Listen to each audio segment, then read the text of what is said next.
नमस्कार, मी सावी. नमस्कार, मी तन्वी. आम्ही दोघं विठ्ठलाचं भारुड सादर करीत आहोत. चला तर ऐकूया.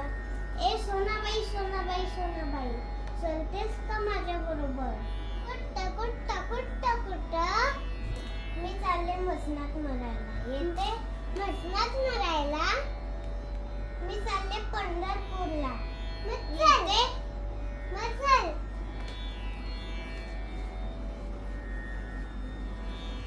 बघ बघ, आलं पंढरपूर. सावळ्या हरीची मूर्ती दिसायला लागली. वारकऱ्यांच्या दिंड्या दिसायला लागल्या. चंद्रभागा नदी दिसायला लागली. म्हणून मी म्हणते, या शेजारणीने कोणी कोणी कोणी कोणी तूच गटकले. या शेजारणीने बरं नाही केलं ग बया. मला पंढरीला नेलं ग बया.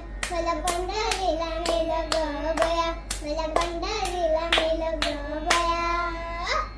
या पंढरपुरात तुळशीच्या बागा.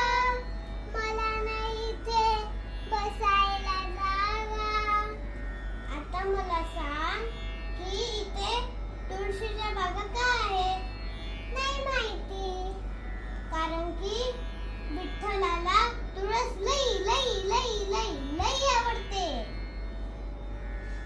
आता मला सांग की आपल्या अंगणाच्या इथे आपण तुळस का लावतो? नाही माहिती. अगं, तुळस आपल्याला ऑक्सिजन देते. सगळ्या आजारांना ती उपयोगी असते. बरं, म्हणून मी म्हणते, या शेजारणीने कोणी कोणी कोणी? अगं, काय तोंडे तूच ना ग. या शेजारणीने बरं नाही केलं बया. मला पंढरीला नेलं ग बया. मला पंढरीला नेलं ग बया. मला पंढरीला नेलं